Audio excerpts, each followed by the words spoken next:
Hey friend, welcome back to Bible Tract Echoes. I'm Mike McCurry, your host. I'm excited about what the Lord has for us today. I'm going to dive right in just a moment.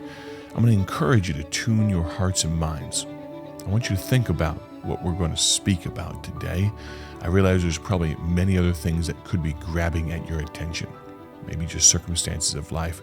But I think what we are going to speak about right now for these next really scarcely 13 minutes or so could make an impact that changes the rest of your year and potentially the rest of your life. Luke chapter 13 with me, would you? We're going to begin with just a few verses of scripture. Luke 13, verse number 6, the Bible says this. He, speaking of Jesus, he tells the best stories, doesn't he?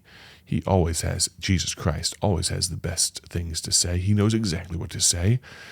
Luke 13, verse 6, he spake also this parable. A certain man had a fig tree planted in his vineyard, and he came and sought fruit thereon, and found none. Then said he unto the dresser of his vineyard, Behold, these 3 years I come, seeking fruit on this fig tree, and find none. Cut it down. Why cumbereth it the ground? And he answering said unto him, Lord, let it alone this year also, till I shall dig about it and dung it. And if it bear fruit, well, and if not, then after that thou shalt cut it down. This dresser is an interesting character. Yes, a just, quote unquote, a story. But this dresser did a few things that I believe we could learn from today. Not only did he defend this fig tree, let it alone. What a thought. To stand up to the boss and say, pause, just hold on. Please give me another chance here. Maybe, just maybe that's what you need today. Maybe, just maybe, you need to give yourself another chance. Maybe you need to give some other people a chance, a situation a chance, quite possibly. Regardless of where you fall on the spectrum, we see this dresser, a dresser that was willing to defend. This was his area of influence. He had been given ownership to a degree, if I can put it that way, stewardship of this plot of land. And he told the Lord of the vineyard, please, sir, let it alone this year also. He defended, but he also delayed. Time is not the enemy. Time is just a tool. It's a powerful tool. We've all been given the same amount of it. And this dresser decided he was going to take the next 365, and he was going to do his best on behalf of this fig tree. He realized time was short. The expectation had been set. The standard was there. You see, this fig tree here, the sentence had about been passed. Cut it down. But he realized the standard being that fruit needed to appear on this fig tree in the near future. He realized it needed some support. And so he defended, he delayed, and now we're going to speak about today, he devoted. You get what you want to get.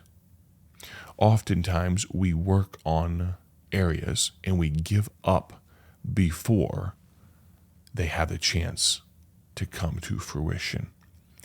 And this fig tree, barren though it may have been for these 3 years, the dresser knew it still had a chance. It was still worthwhile. It was worth some investment. And so he devoted his time to it. I've heard it put this way. If you want to do something, any excuse is good enough. If you don't want to do something, any excuse is good enough. This coming weekend, people are going to make a decision on Sunday morning about whether or not they go to church. And depending on where you are in the world, you may say, oh, it's too cold. I can't go today. If you don't want to go, any excuse is good enough. If you're in the southern hemisphere and maybe it's a little warmer or near the equator, it's too hot. I can't go. Friend, they're all just excuses. If you want to do something or you don't want to do something. What are sales? You know what they are? They're just excuses to buy something. Oftentimes, We don't need what's being sold, but you don't understand. It was on sale. Yes, but you also wanted to buy that thing, didn't you?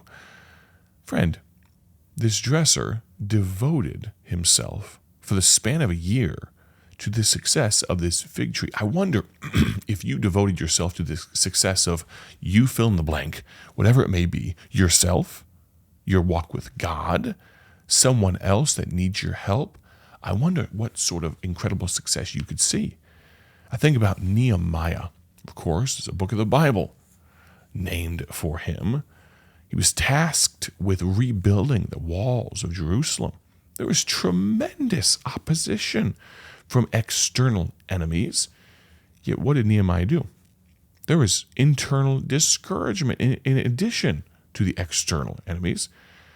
Nehemiah stayed focused, refused to be distracted. It almost sounds like he was devoted.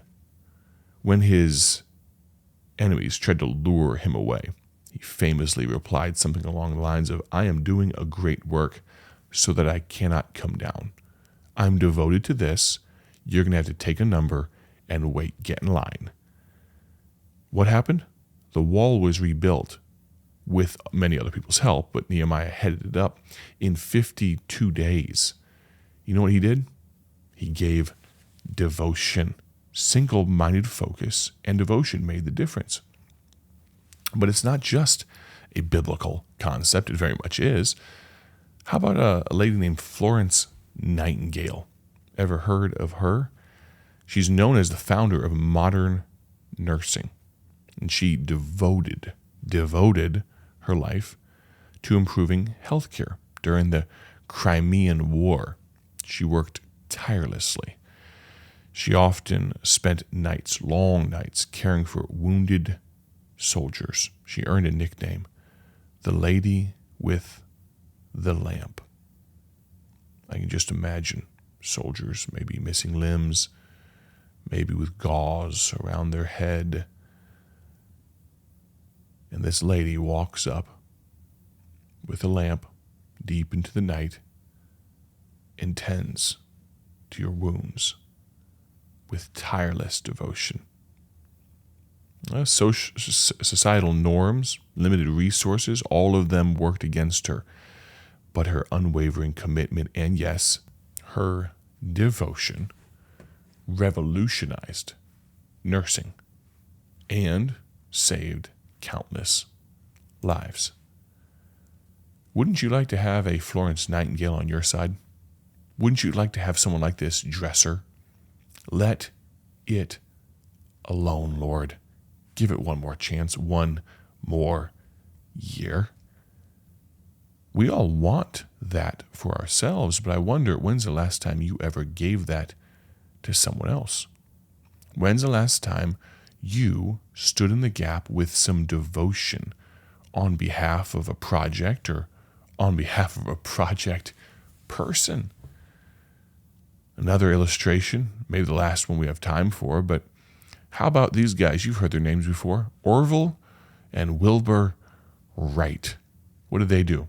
Oh, they just devoted years of their life to experimenting with flight. They're at the beginning, late 1800s, early 1900s, they worked in obscurity. No one had their names up in lights, but their focus was unparalleled. Studied, tested, adjusted again and again and again, and it was 1903. Think about that. So long ago, but at the same time not. Look how far we've come. 1903 to now, 120-something years. And what were they aloft for the first time? Was it 12 seconds or something like that? And their devotion, that word again, paid off when they achieved the first controlled, powered flight, and they changed the course of history. Now I can get on a plane to Australia from Los Angeles, 15 hours and 5 minutes. That's a little longer than 12 seconds, ain't it?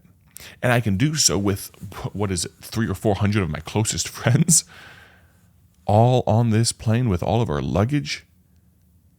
And if those young men, think about it, how much longer? I'm sure there are many others that were experimenting with and working that way, and technology was coming along.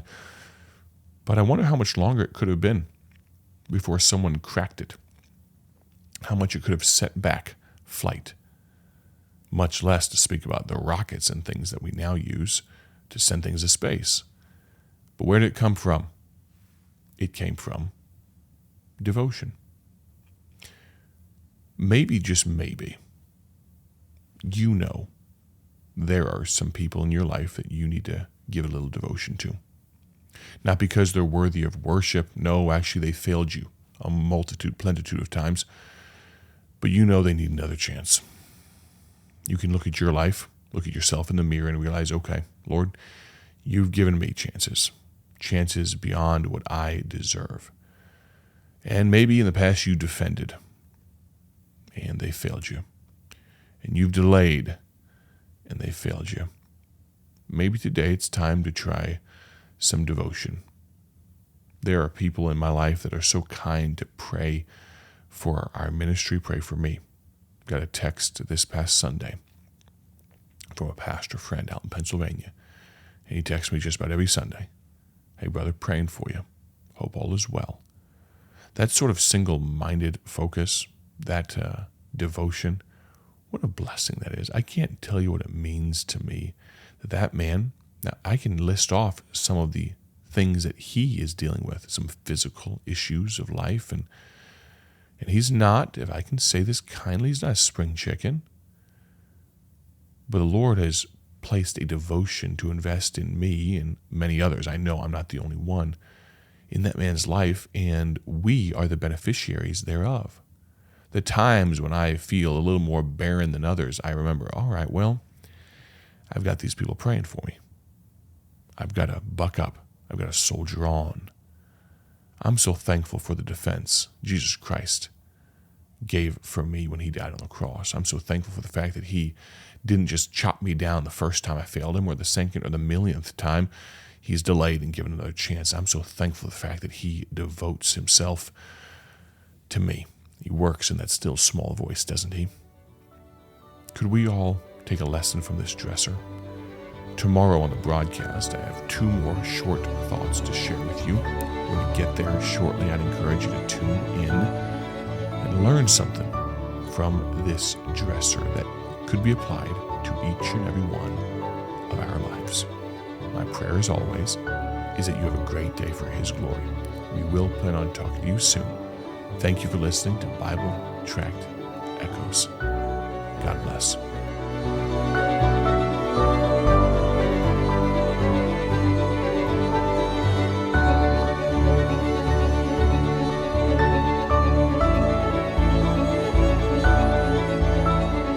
Thank you for tuning in to Bible Tract Echoes, the radio ministry of Bible Tracts Incorporated. Want to see our gospel tracts and other resources? Visit us online at BibleTractsInc.org. That's BibleTractsInc.org. Or follow us on social media to learn how you can partner with this ministry. Thanks again for listening. May the Lord richly bless you as you live for Him.